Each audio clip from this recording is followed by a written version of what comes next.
¿Qué tal? ¿Cómo les va? Bienvenidos a una nueva edición de Fórum Jurídico Fiscal. Es un gusto estar nuevamente en sus casas a través del canal 14 para la provincia de Santiago del Estero y a través de nuestro sitio exclusivo forumjuridicofiscal.com.ar para toda la Argentina y para todo el mundo. Hoy tenemos realmente un programa muy completo porque tenemos nuevas entrevistas desde la Ciudad Autónoma de Buenos Aires con tres realmente excelentes expositores que vamos a tener en el programa.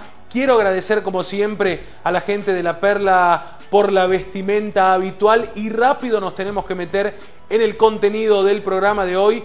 Vamos a estar en esta primera nota con el doctor Marcelo Rodríguez, presidente de MR Consultores. Él lo que va a hacer es desarrollar la liquidación del impuesto a las ganancias del año 2013. Una misión imposible como lo presenta el doctor Marcelo Rodríguez. Lo vemos en Fórum Jurídico Fiscal.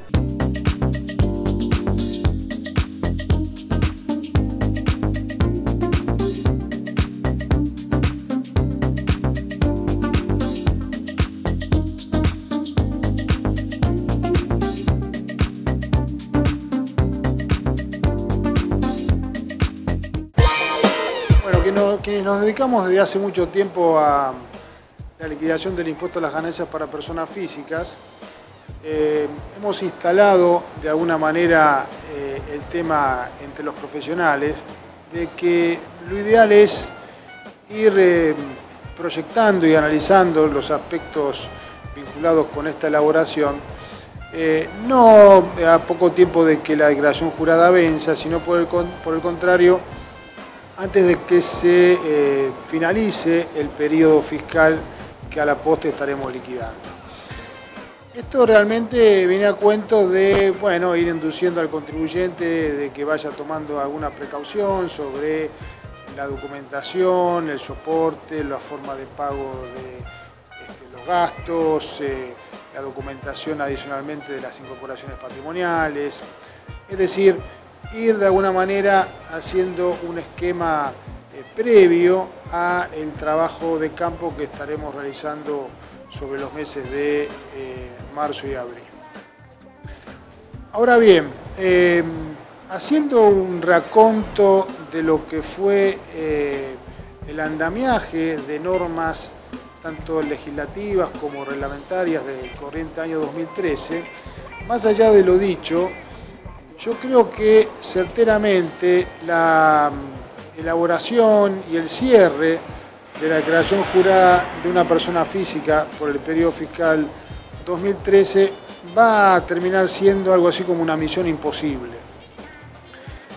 Fundamento esta afirmación a partir de, digamos, hacer un pantallazo o una hoja de ruta de cuáles fueron las normas que hemos tenido que analizar, que hemos tenido que exponer en conferencias y fundamentalmente aplicar en la práctica durante todo este año.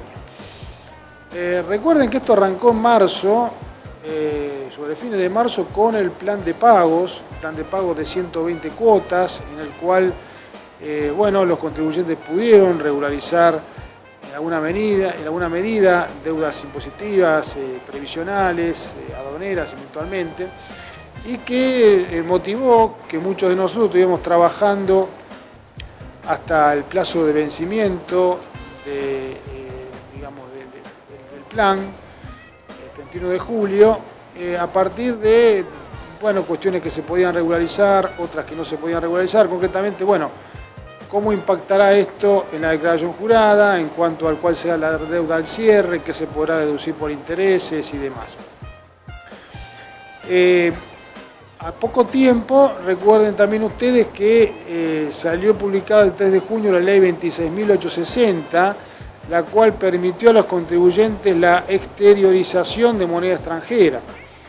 Esto estaba previsto, digamos, plazo perentorio del tiempo, finalmente hasta el 30 de septiembre, finalmente el Ejecutivo extendió el plazo hasta fin de año.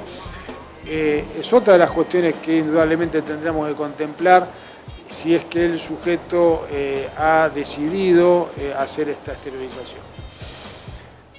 Paralelamente, aspectos, yo les diría, medulares de lo que es la liquidación del impuesto, en virtud de que el fisco ha utilizado digamos, la potestad que dio el legislador allá por fines del año 2011 en lo que respecta a la modificación del artículo 23, esto es las deducciones personales.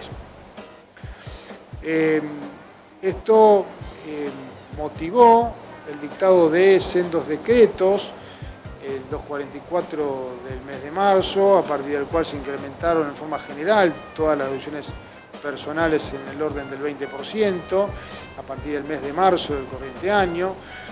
Más tarde el 1006, a partir del cual para aquellos sujetos que hubieran tenido remuneraciones brutas del primer semestre inferiores a los 25.000 pesos, a esto se les eximió del pago del impuesto a las ganancias al primer SAC.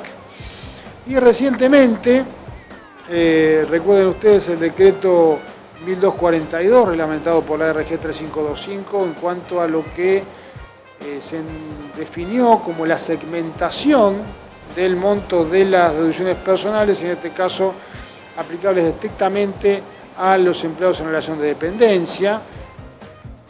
El artículo 23C, que se refiere a la deducción especial incrementada.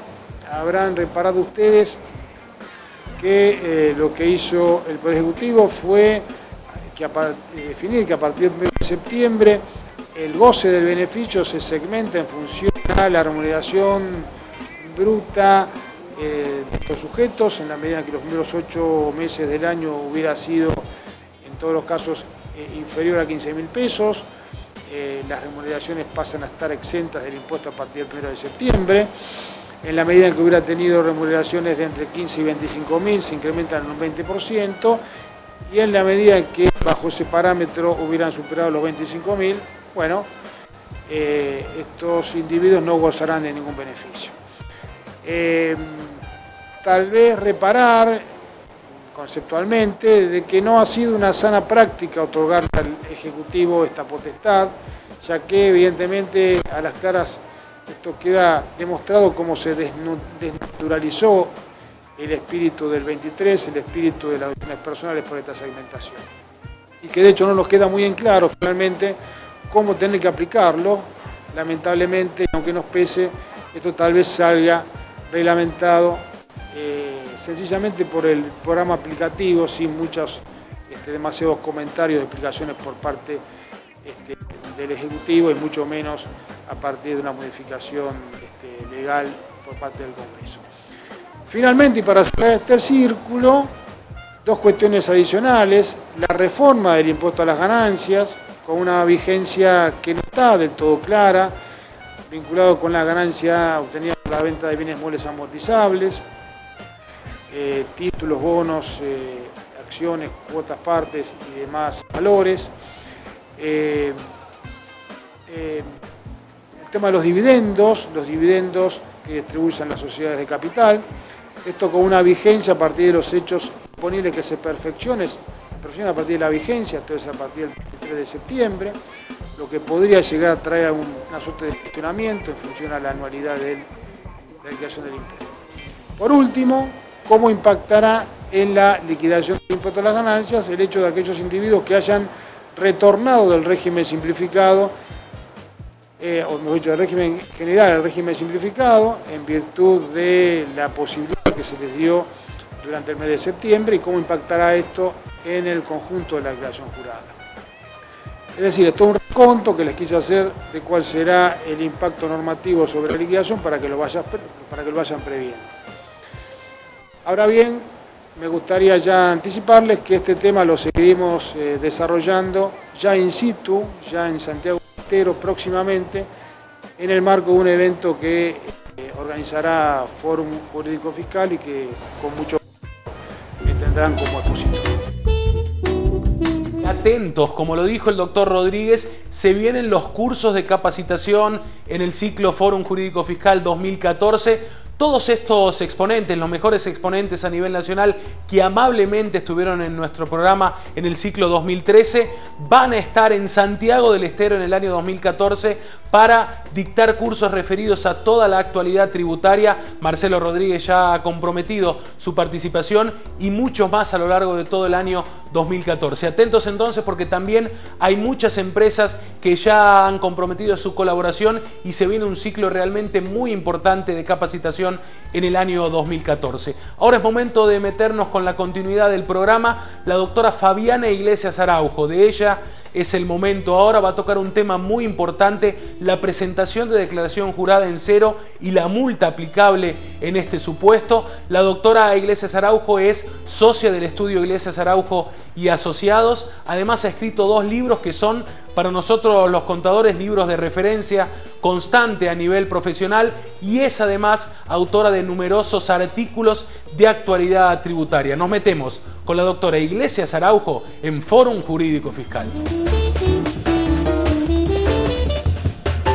Una de las prácticas que notamos extendida en muchas empresas es por falta de tiempo al vencimiento de la declaración jurada de IVA presentar la misma en cero con la idea de luego rectificarla.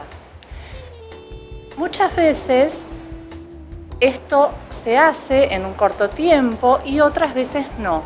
Así que queremos hoy hablar de las consecuencias que puede tener para las empresas esta presentación en cero que prima facie parece inocua y que muchos contribuyentes la realizan a fin de evitar la multa del artículo 38. Recordemos que es una multa formal de 400 pesos que se reduce de pleno derecho a la mitad en el caso de cumplir en el término de 15 días del requerimiento con la presentación y pago de la misma.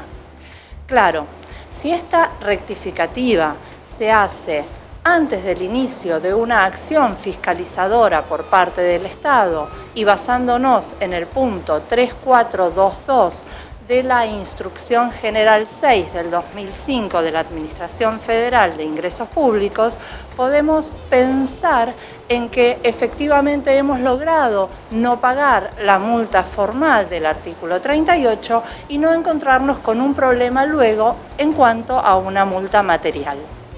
Pero esto no siempre va a resultar del mismo modo y este es el núcleo de nuestra exposición en el día de hoy.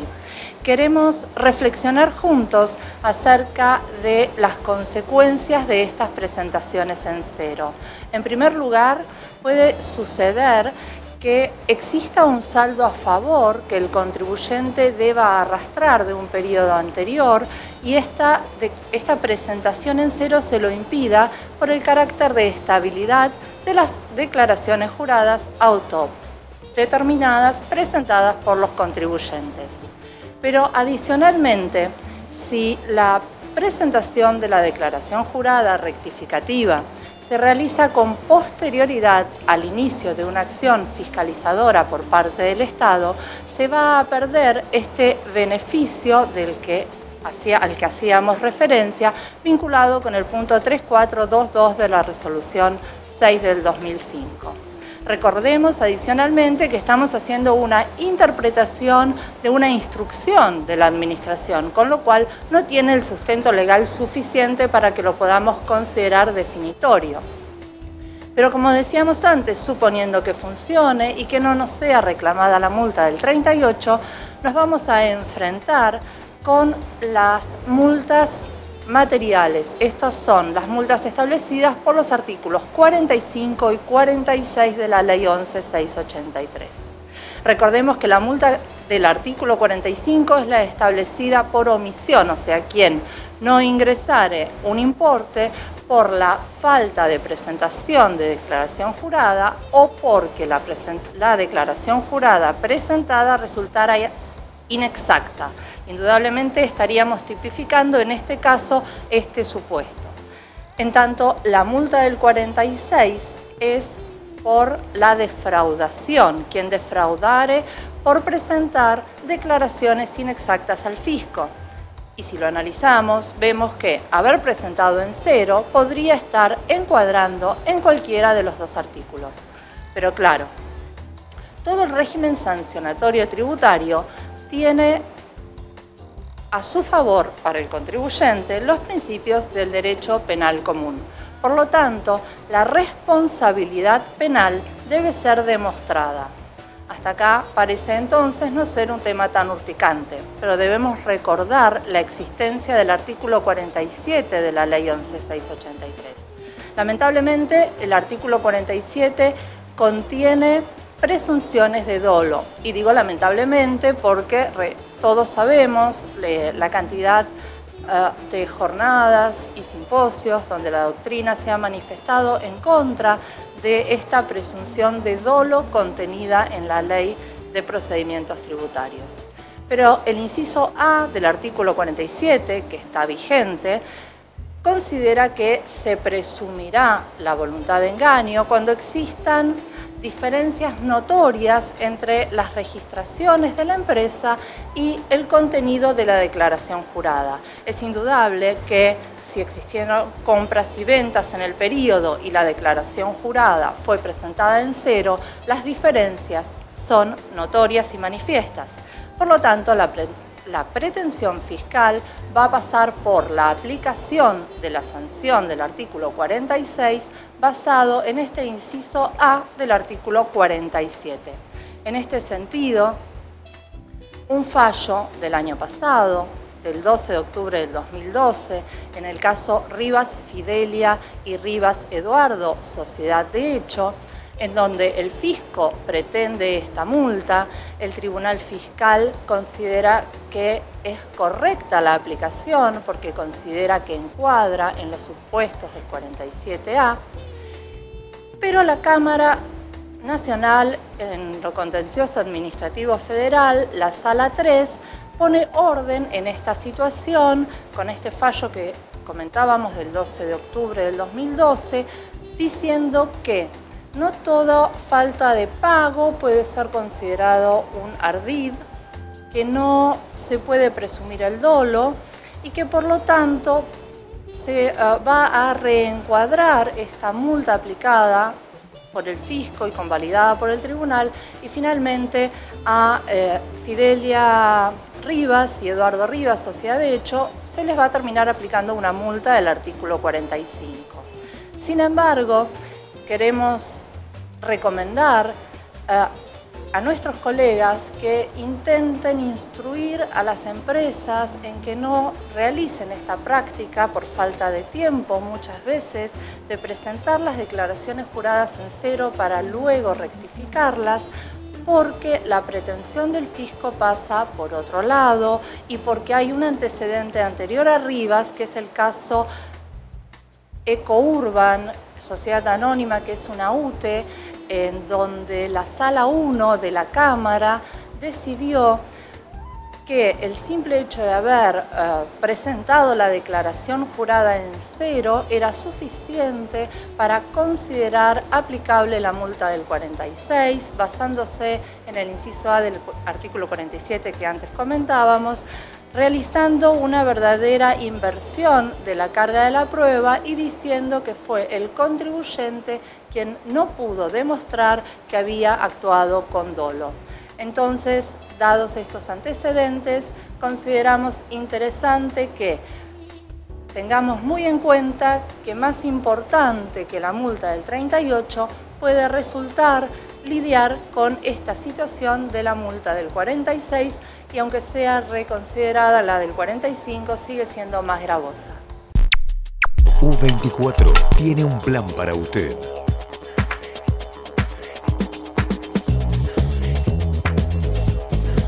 U24, su vida, nuestro móvil. Gracias, doctora Iglesias Araujo. La doctora es reconocida docente de posgrado a nivel nacional. Ahora es momento de meternos con el doctor Germán López Toussaint. Él es socio del estudio López Toussaint y Asociados y en la actualidad es director del área tributaria del CECIT de la Federación Argentina de Consejos Profesionales de Ciencias Económicas.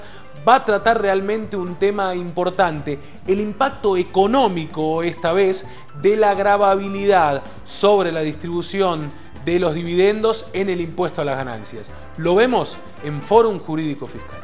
Hola Germán, ¿cómo estás? Es un gusto tenerte con nosotros. Muy bien, muchas gracias por la invitación. Bueno, recientemente hubo una modificación que afectó a los dividendos, a la distribución de dividendos de las empresas. Obviamente el mecanismo ha sido generalizado, tratado por la doctrina, pero en rigor, ¿cuáles son los efectos económicos? ¿Son para bien? ¿Son solo recaudatorios? Es decir, en la economía, ¿cómo repercute la instalación de esta reforma? Bueno, indudablemente el gravar los dividendos y la compraventa de acciones es una asignatura que estaba pendiente hace varios años. Hay que analizar si la coyuntura en la cual se tomó la decisión de hacerlo es la más apropiada y además evaluar cuáles son los efectos de la característica del propio diseño de esta aplicación. Desde mi opinión, el hecho de gravar con una tasa fija del 10% sobre las ganancias distribuidas en cabeza de personas físicas y sucesiones indivisas, tiene un efecto recaudatorio neto si ese es el objetivo correcto. Ahora, el problema va a ser los efectos en la inversión pública, en la inversión privada. Atento que no es lo mismo sobretasar el impuesto a la renta que ya pagan las compañías sobre esas rentas distribuidas del 35%, si es sobre base tributaria, y el impuesto llamado de igualación, el aplicado en el artículo 69 agregado, cuando sean sobre bases contables los dividendos que se distribuyen. O sea que en ambos casos está impactado por un 35% previo ese dividendo en cabeza de la compañía, y aquí se adiciona un 10 más, con lo cual tenemos una tasa efectiva del orden del 41.5. El problema, en mi opinión, es que esto no agrega una característica que le haga ver a los accionistas de la compañía que tengan la decisión de gobierno de la compañía para distribuirlos o no los dividendos, en que el ahorro, su ahorro personal, lo pueden dejar de un modo más económico en la compañía. Distinto es si se estructurase un sistema de integración de renta entre la renta societaria y la renta personal, que podría implicar una tasa más baja en cabeza de la compañía, que se computara como crédito de impuesto en cabeza de los accionistas al momento de distribuir los dividendos con tasas progresivas que podrían llegar al 35, que es la tasa actual de las rentas corrientes, o un poco más. Perdón, pero de acuerdo a lo que estás explicando en este desarrollo que estás haciendo, queda claro que hay un cierto o marcado desaliento, en todo caso, a la inversión. Es decir, solo se resolvería con bajar la tasa a las sociedades de manera que el impacto sea menor cuando se graben los dividendos, o podría existir alguna otra modalidad. En realidad, estas definiciones que hacemos desde la teoría tributaria mantienen constantes las demás variables. Evidentemente, el contexto coyuntural argentino actual, aunque bajásemos la tasa del impuesto a las ganancias de la compañía, probablemente no están otras condiciones dadas para crear un incentivo a la inversión. Pero esto no se suma como una alternativa adicional. Obviamente, en materia de inversión y de impuesto a las ganancias hay muchos otros mecanismos. Yo he estado oyendo algunas alternativas que proponen desgravar las inversiones en materia de la rentabilidad que generen en los primeros años. Hay algunos de los partidos que están en estos procesos de campaña electoral y que han planteado cuestiones así. Ahora, en realidad me parece que hay que compatibilizar una solución técnica con una necesidad de recaudación, porque no nos olvidemos que el fin primario de la imposición es la obtención de recursos tributarios. Y accesoriamente, no quitando la importancia, incidir del modo más adecuado en la economía para fomentar los objetivos de política fiscal que tenga el gobierno de turno. Ahora, si estamos en una economía donde permanentemente se incentiva la demanda, digamos que es parte del modelo que se ha elegido y este es el motor de la economía, ¿no? Es decir, movilizar la demanda permanentemente. ¿Hasta qué punto hay que sostener movilizada la demanda, incentivando la demanda y no incentivar la inversión, que es la contrapartida para poder abastecer esa demanda? Y o sea, yendo más allá del análisis tributario, obviamente, si incentivamos la demanda, que es una posición keynesiana que es aceptable, puede llegar a recalentarse la economía porque no va a haber inversión suficiente de factores para poder producir los bienes necesarios para sostener un equilibrio, y esto puede llegar a repercutir en inflación de demanda. Hoy lo estamos observando en el nivel de precios adicionado al aumento del gasto público, ¿no?, que es otro elemento generador de inflación. Entonces, esa es otra problemática que quizás justifique que debemos mirar todas las reformas que se hagan en los próximos años en vista de fortalecer la inversión, sin olvidarnos de la demanda, pero fortaleciendo la inversión.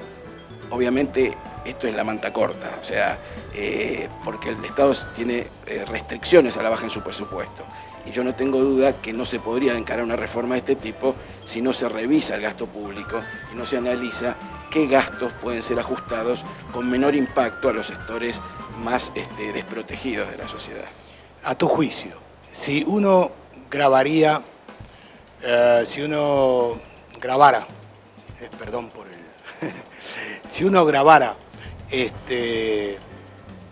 las utilidades distribuidas, dispuestas y consumidas, solamente, y todo lo que se reinvierta no se graba, ¿podría ser un aliciente a la inversión efectivo? Sí, indudablemente. Si las decisiones de inversión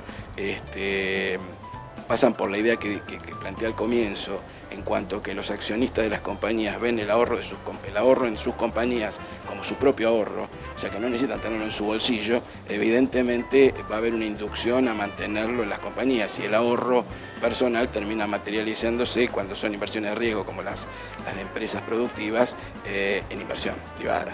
O sea que ese podría ser un incentivo. Hay que ver si en términos de recaudación el impacto de esa decisión es compatible con las necesidades que tiene la administración tributaria, las que tiene el gobierno, ¿no? Germán, muchas gracias por estar con nosotros. Por favor, gracias a ustedes. Se está terminando este Fórum Jurídico Fiscal, hemos tenido un programa realmente muy completo. Recordá que lo podés volver a ver en YouTube, hay que suscribirse, Fórum Jurídico Fiscal, y allí aparecen todos los programas y cada uno de los bloques. También estamos en Facebook, Fórum Jurídico Fiscal, y en nuestro sitio exclusivo, forumjuridicofiscal.com.ar. Antes de cerrar el programa, quiero destacar algo. En el próximo vamos a tener la presencia importantísima del doctor Humberto Bertaza, realmente en exclusivo para Fórum Jurídico Fiscal, una de las figuras más importantes en la materia en la actualidad, porque es presidente del Consejo Profesional de Ciencias Económicas de la Ciudad Autónoma de Buenos Aires y hasta hace muy poco fue presidente de la Asociación Argentina de Estudios Fiscales. Así que en exclusiva para Fórum vamos a tener realmente sus palabras y esto va a ser muy importante. Ahora sí nos estamos yendo. Como siempre, has elegido a través de nuestro Facebook el tema de cierre. Hubo un cabeza a cabeza entre dos temas de Charly García, Contador Pena. Uno que le gusta mucho a usted, otro que me gusta mucho a mí. Estaba Rezo por Vos y contra Yo no quiero volverme tan loco. Terminó ganando el tema que le gusta al Contador Pena, Yo no quiero volverme tan loco. Charly García, así se termina un nuevo programa de Fórum Jurídico Fiscal. Yo no quiero volverme tan loco, yo no